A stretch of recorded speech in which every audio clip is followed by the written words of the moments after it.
어떠한 인생의 결실을 준비하고 계십니까?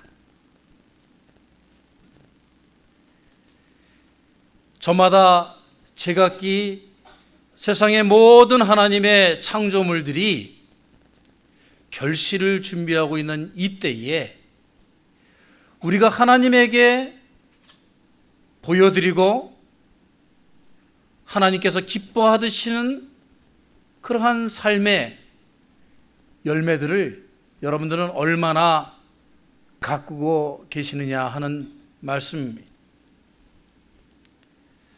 오늘 마태복음에 나오는 예수님께서 성으로 들어오실 때에 예루살렘 성으로 들어가신다는 뜻이죠.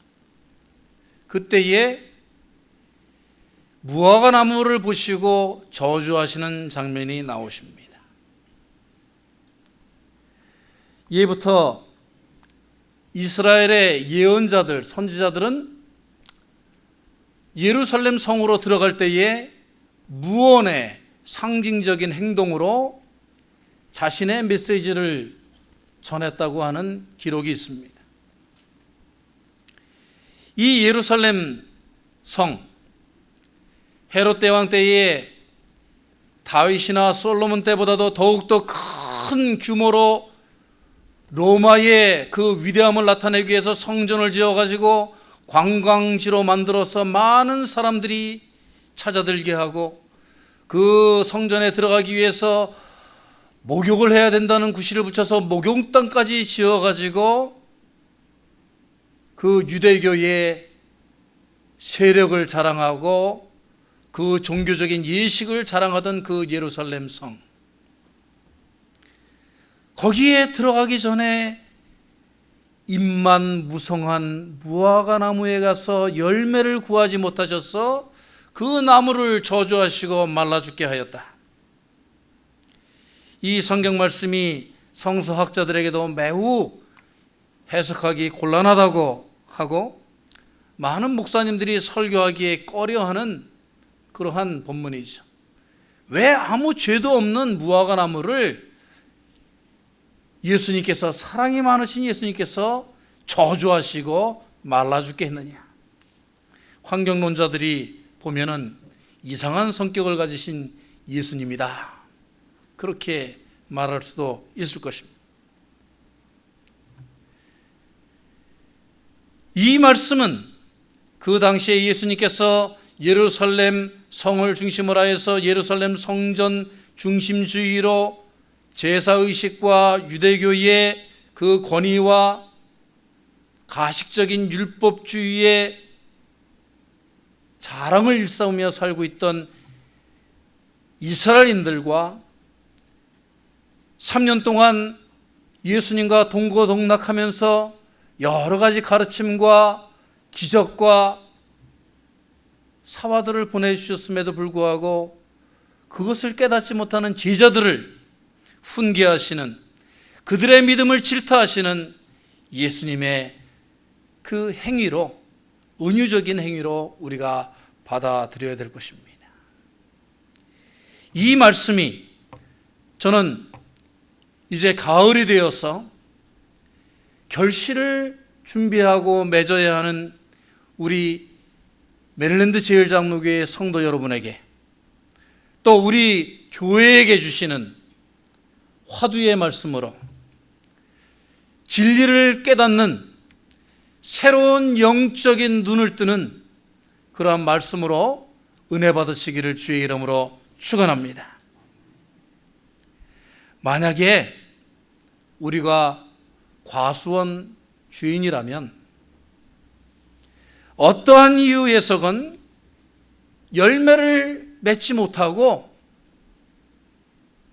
매년 다른 과수나무들은 열매를 주렁주렁 맺고 그 수고하고 애쓰고 눈물 흘리고 땀 흘리는 그 주인의 마음을 알아줘서 그 열매로 보답을 하는데,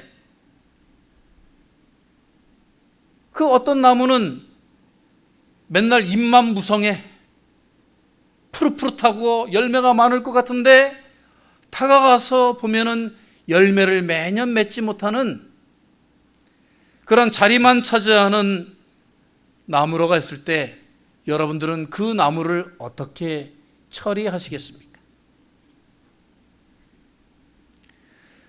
그것은 구실을 하지 못하는 나무이요, 아무런 주인에게 보답을 하지 못하는 나무이기 때문에 폐목이요, 고사목이요, 자리만 차지하는 그러한 쓸데없는 나무이기 때문에 찍어버리지 않겠느냐 하는 것입니다.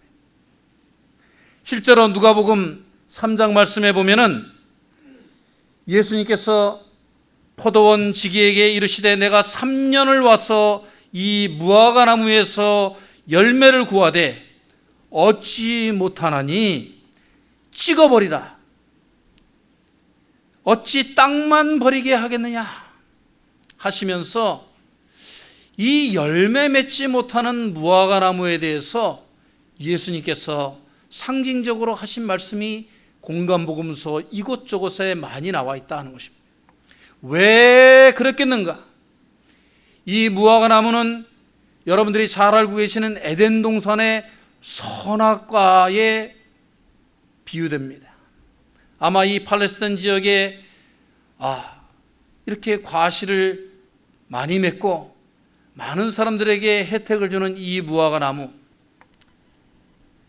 이스라엘과 비교되기도 하고, 또 그 당시에 우리가 신명기서에 나와 있는 말씀을 보면은 그 무화과 나무는 누구에게든지 먹을 수 있는, 길가의 나무는 무화과 열매를 누구나 따먹을 수 있는 그러한 권리가 주어져 있던 그런 이스라엘의 상징적인 이 나무가 열매를 맺지 못한다. 3년 동안이나 기다리고 참고 바라면서 찾아갔는데 열매 맺지 못한다. 그럴 때 이 나무를 어찌 하나님께서 징벌하시지 않겠느냐라고 하는 경고의 말씀입니다. 오늘 우리들에게 이 말씀을 통하여 이 결실의 계절에 들어서는 9월의 첫 주의 예배를 드리는 우리가 주님 앞에서 영적으로 회개하고 주님께서 기뻐 받으시는 열매 맺는 결실을 준비하는 그러한 우리의 삶으로, 우리의 교회로, 우리들의 가정으로 변화되는 귀한 은혜가 있으시기를 바랍니다. 오늘 말씀 19절에서 20절의 말씀을 요약해 보면 첫 번째로 이 말씀은 우리가 영적으로 건강해야 한다라는 말씀을 하고 계십니다. 여러분 생각해 보세요. 왜 잎만 무성하고 열매를 맺지 못할까?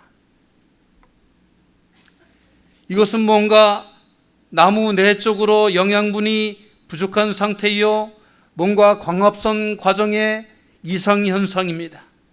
하늘의 빛과 땅의 그 영양분을 교류하여 협력하여 열매를 맺게 하는 그러한 상호작용의 불일치라고 할 수 있는 거죠. 결국은 병든 겁니다.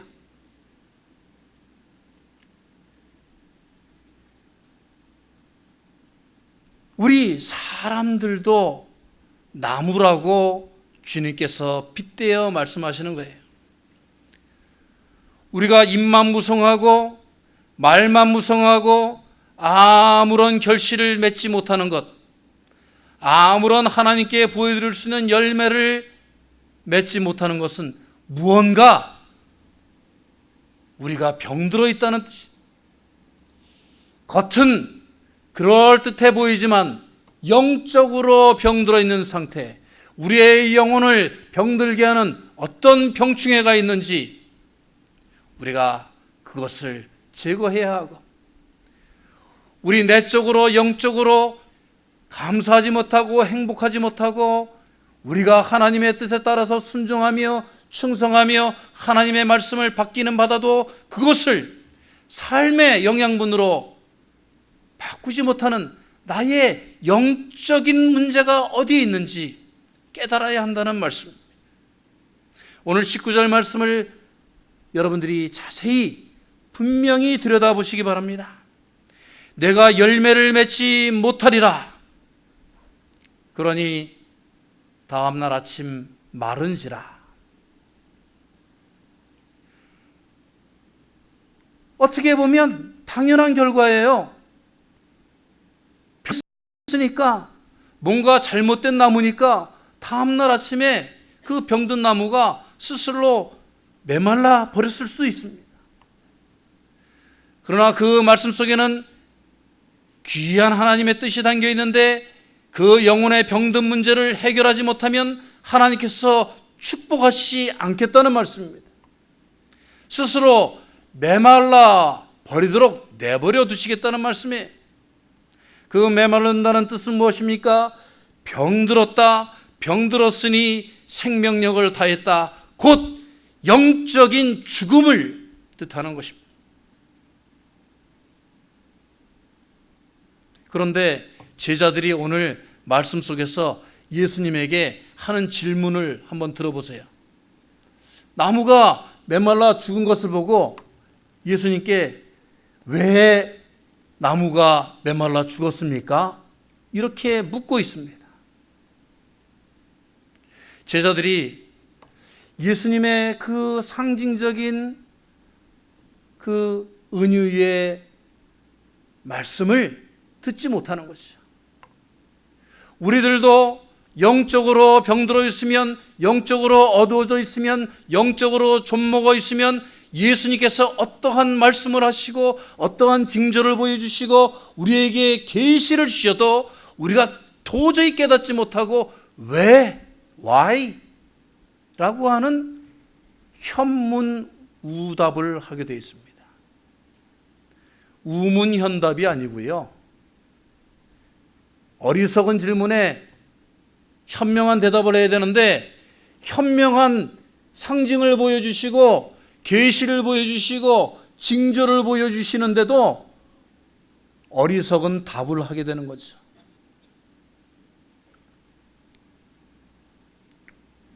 우리의 믿음이라는, 우리들이 인생을 살면서 하나님의 자녀로 선택받고 구원의 자녀로 부름을 받아서 하나님의 백성으로, 하나님의 일꾼으로 산다는 우리들의 삶에서 가장 귀중한 중심은 나를 떠나서 나를 믿는 믿음에서 하나님을 믿는 믿음으로 변화된다는 것을 의미합니다. 그 믿음의 리얼리티, 믿음의 실제가 바로 그것이에요. 그 하나님이 주시는 말씀과 계시와 징조를 우리들의 삶의 지표로 삼고 그것을 따르고 받아들이고 순종하고 실행한다는 것이 우리들의 믿음의 실체입니다. 그것은 다르게 이야기하면 그것은 우리들의 영적인 파워, 우리들의 삶을 지배하고 우리들의 삶의 모든 것들을 내 스스로 해결하는 것이 아니라 하나님의 도우심과 인도하심에 따라서 하나님의 영적인 파워와 하나님의 영적인 에너지를 받아들임으로써 내가 모든 것들을 가능케 할 수 있다 라고 하는 성령 충만의 상태를 나의 믿음의 상태로 우리가 가늠지어야 합니다.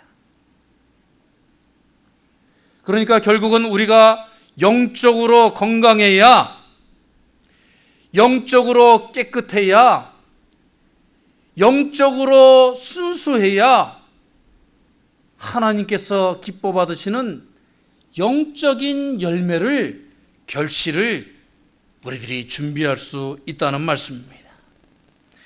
여러분, 구약 성서에 나오는, 창세기에 나오는 41장 38절에 요셉의 그 평가를 한번 여러분들이 보시기 바랍니다. 이것은 요셉 스스로가 평가한 것도 아닙니다.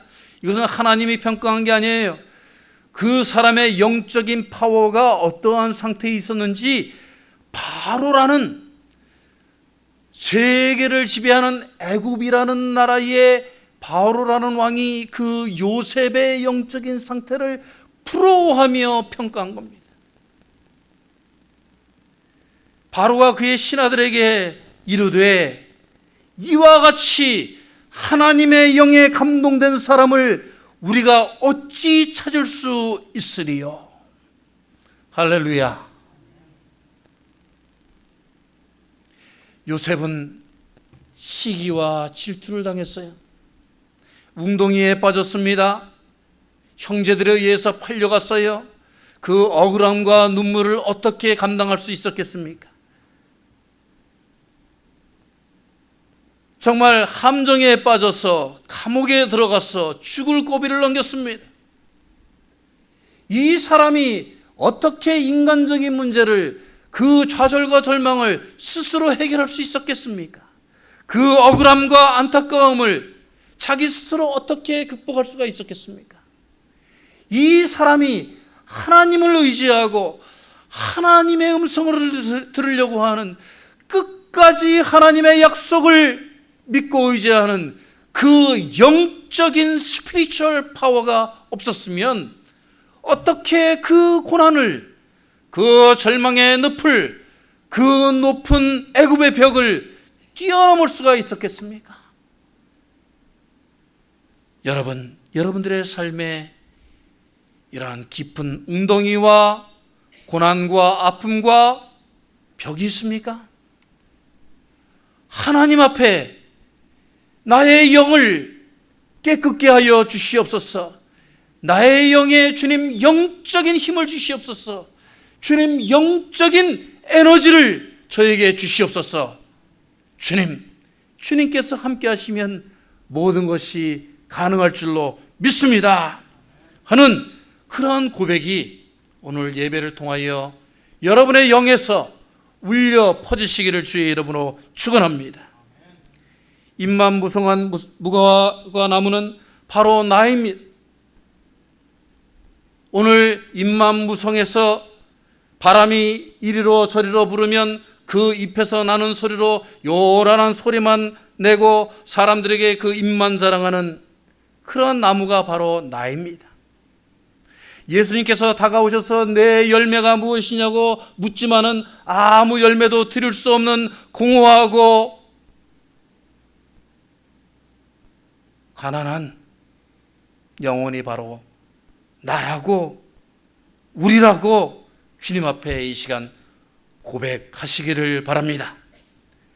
오늘 내 영이 건강해야, 내 영이 하나님을 기뻐해야 나의 몸이 살아나고 나의 마음이 살아나고 나의 삶이 살아나고 다른 사람까지도 변화시킬 수 있는 그러한 하나님의 축복의 자녀가 될 줄로 믿습니다.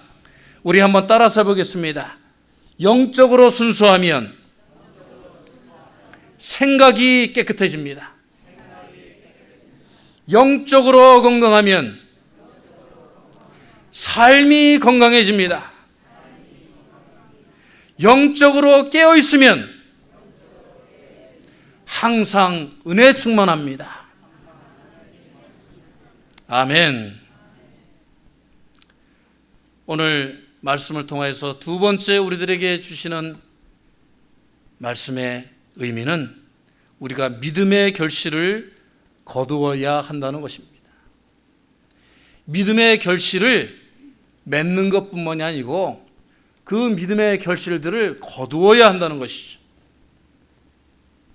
잠든 영에서 깨어났다고 다 해결되는 게 아닙니다.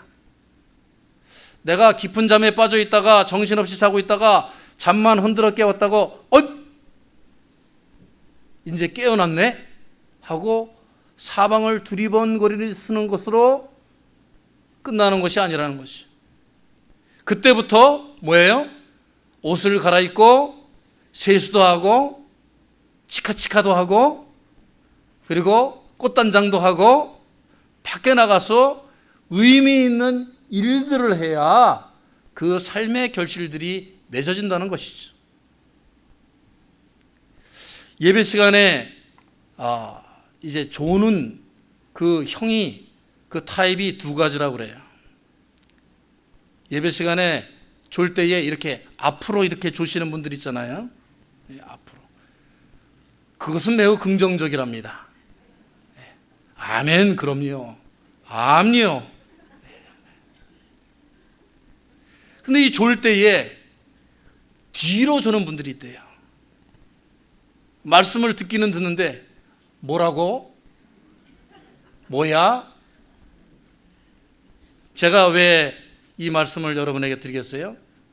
설교 시간에 졸지 말라고. 설교 시작하면 우리 교회는 그런 분이 없지만 졸려고 딱 자세를 잡으시는 분들이 있어요.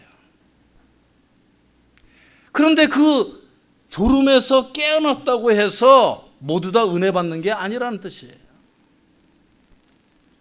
그 말씀에 집중하고 그 말씀 속에 담겨 있는 주의 종을 통해서 선포되는 말씀이 나에게 어떻게 적용될 것인지, 내가 어떻게 그것을 영양분으로 삼아서 내가 하나님께 어떠한 모습으로 열매를 맺어야 될 것인지 내가 움직여야 한다는 것입니다.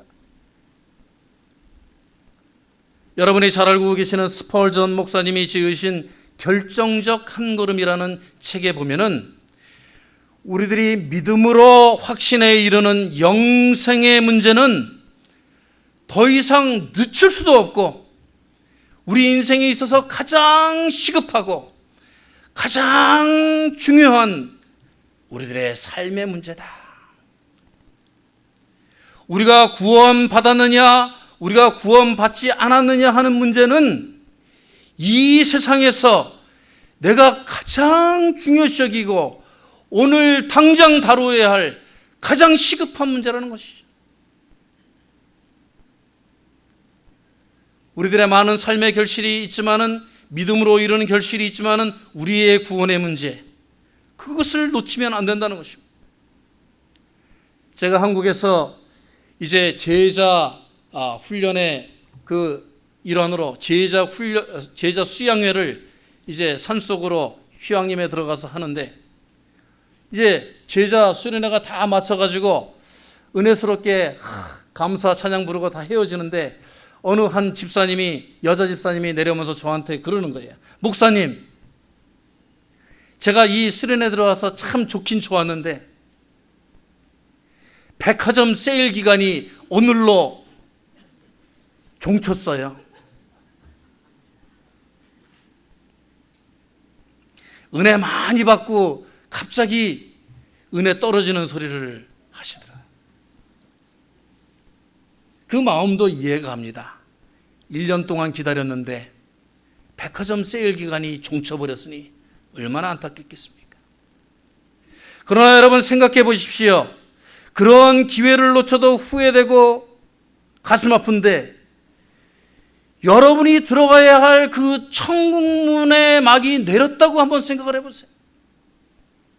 이 마지막 때에 오늘이 종말의 날이 될지 내일이 하나님의 심판의 때가 될지 모르는 상황에서 내 구원의 문제, 나의 영생의 문제가 해결되지 않았는데 천국문이 문을 열었다고 생각하면 여러분 얼마나 안타깝고 후회해도 돌이킬 수 없는 긴박하고 중요한 문제입니까? 아니, 여러분의 자녀들이, 여러분의 가족들이 만약에 이 구원의 문제를 해결하고 있지 못하다고 한다면 여러분 어떻게 해야 되겠습니까? 6.25 피난 때에 후퇴하다가 그 자기 막내 동생의 손을 놓쳐가지고 평생 가슴을 치며 밤잠 못 자며 안타까워했던 그 실화를 배경으로 한 영화도 있었는데, 우리의 자녀가, 우리의 가족이 구원받지 못하고 내가 천국에 가 있을 때 그 자녀가, 그 가족이 지옥에서 손짓한다면 여러분, 이보다 중요하고 이보다 시급하고 이보다 어전트한 이머전시 상황이 어디 있겠습니까? 구원의 기회는, 구원의 열매는 내일, 모레, 나중에 있는 것이 아니고 그 결실을 거두어야 할 때는 오늘, now, 지금 당장 여러분들이 이 자리에서 여러분들이 준비해야 할 열매인 줄로 믿습니다.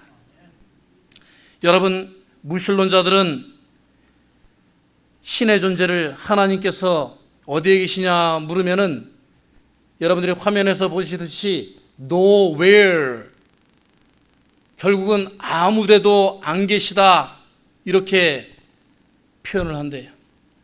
그런데 하나님이 계시다고 믿는 신앙인은 이 W자를 왼쪽으로 조금 옮겼더니 어떻게 됐어요? Now here. 하나님은 오늘 여기에 우리와 함께 어느 곳에든지 계시다. 영생의 문제는 내가 하나님께 내 인생을 맡기고 나의 신앙의 삶을 맡기고 나의 믿음을 맡기고 나의 인생의 결산을 맡기고 나의 인생의 목표와 결실을 다 하나님께 맡길 때에 하나님이 당신의 곁에 있느냐, 하나님이 아무데도 계시지 않느냐 하는 것이 결정되는 문제입니다. 하나님의 일을 하기 위해서는 결단이 필요한 것입니다. 내가 구원받고 영생 받았으면 하나님께 지금 바로 당장 나의 삶에서 거둬들인 열매를 드릴 준비가 되어 있어야 한다는 것입니다. 주님께서 시장하셔서 찾아가셨을 때에 내가 1년 후에 열매를 드리겠습니다, 그것이 아니고 무화과 나무는 바로 당장 그 잎이 많은 나무에서 준비된 열매를 따서 드렸어야 돼요. 오늘은 안 되니까 내년에 오세요 예수님 하는 그러한 신앙으로는 열매를 거둘 준비가 안 돼 있다는 것이죠. 목사님들이 장례식 설교가 제일 힘듭니다. 그것은 왜냐하면 그 장례식 때마다 다가오는 그 장례식장의 대상과 분위기가 다르다는 것입니다. 얼마 전에 보니까 버지니아의 사김의 교회 김영건 목사님이 장례식 설교 16편을 책으로 내셨다고 하는데 참 대단하신 목사님이라고 생각했습니다. 근데 모든 목사님들이 앉아서 같이 그 장례식장의 그 분위기, 그 장례식장의 그 모습을 평가를 하는데 꼭 장례식장에 두 부류의 사람들이 있다는 거예요. 그 장례식장에서 우리가 꼭 부르는 찬송이 있는데 그것은 여러분들이 잘 알고 계시는 우리 다시 만날 때까지 하나님이 함께 계셔. 그러면서 우리 다시 만날 때까지, 우리 다시 만날 때까지 이렇게 찬양하라는데 한쪽 부류 사람들은 영적으로 목사들에게 화답을 하는 거예요. 천국에서. 그런데 꼭 반대쪽에 주로 뒤에 있는 부류죠. 그 사람들은 지옥에서 보여요? 찬송 부르는 모습만 봐도 느낄 수가 있습니다. 안타깝습니다. 지금 당장 구원의 문제, 영생의 문제, 하나님의 주신 인생을 하나님의 것이라고 인정하지 못하는 덜 익은 열매, 썩어 있는 열매, 비어 있는 광주리가 보이기 때문에 더욱 목사들은 안타까워.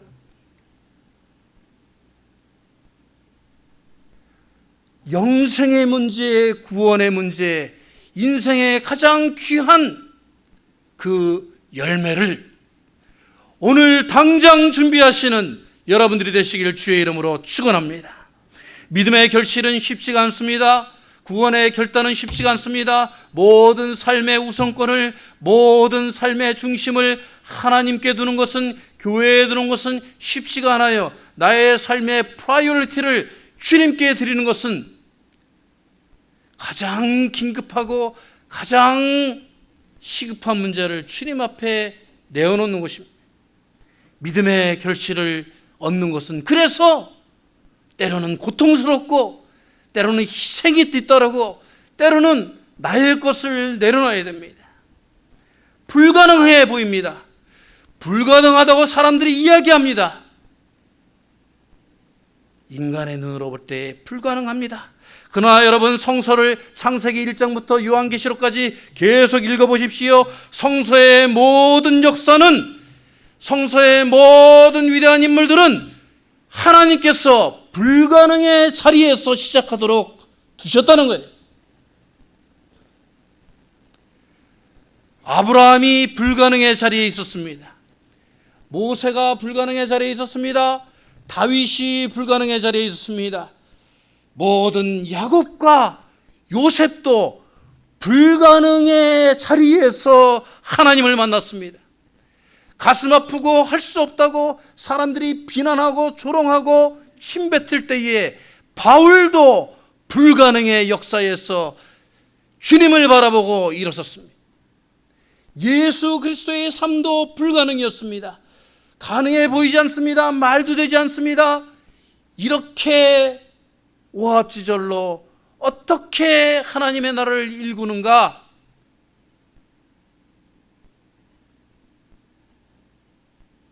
하지만 하나님께서 그들과 함께 하시니, 하나님께서 그에게 지혜를 주시고 능력을 주시고 사람을 붙여주시고 하늘문을 여셔서 주님께서 모든 것을 가능하게 하신 줄로 믿습니다. 한국의 교인들 가운데 요즘에 새롭게 등장한 교인들의 모습이 있다고 그래요. 비사이로 막가 믿음이래. 비사이로 막가. 여러분, 사람이 얼마나 날씬하면 비가 오는데 비사이로 막 가겠어요. 예? 비가 막 오는데 비도 하나도 안 맞고 막 간다는 거예요. 결국 요리조리 잘 빠져나가는 기회주의형 신앙의 모습을 말하는 것이겠죠. 회피주의, 이기주의, 입만 무성했지 실행이 없는 말라뻗은 나무와 같이 비가 오면 비를 맞아야 되고, 고난이 닥쳐오면 고난을 무릅써야 되고, 시험이 다가오면 그 시험과 싸워야 되고, 나에게 책임이 부과되면 그 책임을 가지고 최선의 다름박질을 다하는 것이 참된 신앙의 모습인데, 요리조리 자신에게 주어지는 불가능의 조건들은 다 탓하고 빠져나가고 행하지 않으면서 하나님께서 주시는 복은 혼자 또 담아주려고 해요. 우리가 이러한 신앙의 행태로는 교회가 많고 크리스찬들이 많지만은 하나님의 축복을 받는 교회가 적고 세상 사람들로부터 지탄을 받고 손가락질을 받는 이유가 무엇입니까? 우리가 이렇게 하나님의 사람들로 불가능을 받아들이고 감당하고 앞장서 나가는 그러한 입도 무성하지만 그 잎으로 열매를 맺어드리는 그러한 수고와 노력을 아끼지 않는 그러한 신앙의 모습, 결실의 계절을 보내시기를 주의 이름으로 축원합니다. 오늘 마지막으로 저는 여러분에게 마가복음 9장 23절의 말씀을 함께 나누기를 원합니다. 오늘 마태복음 21장 21절과 22절의 말씀을 요약하는 말씀입니다.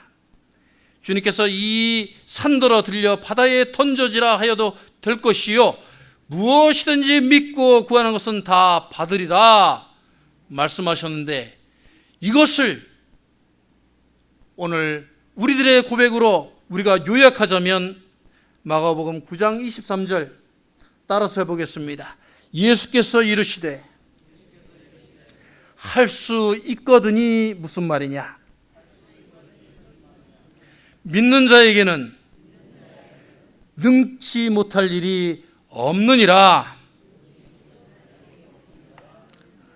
아멘. 할 수 있거든, 할 수 있거든 하겠습니다 라고 하는 것은 하나님을 믿는 믿음이 아니에요. 내가 할 수 있으면 하겠습니다. 그러나 그게 무슨 말이냐? 하나님께서 동행하시고 하나님을 믿는 자들은 능히 하지 못할 일이 없을 것이다 라고 주님께서 약속하고 계십니다. 2010년 하반기에 우리가 이러한 고백을 우리들의 삶의 목표로 삼고 우리가 이 주님께서 맡기신 제단과 우리들의 가정과 자녀들을 위하여 힘써 결실을 거두기 위하여 노력한다면 주님께서 약속하신 이 모든 축복들을 우리들이 다 이루고도 남으리라 믿습니다. 우리 개개인과 우리들의 가정과 교회가 주님의 약속대로 넉넉한 결실을 맺을 것을 확실히 믿으시는 여러분이 되시길 주의 이름으로 축원합니다. 다 같이 기도하겠습니다. 아버지 하나님, 9월 첫 주 가을의 문턱에서 주님께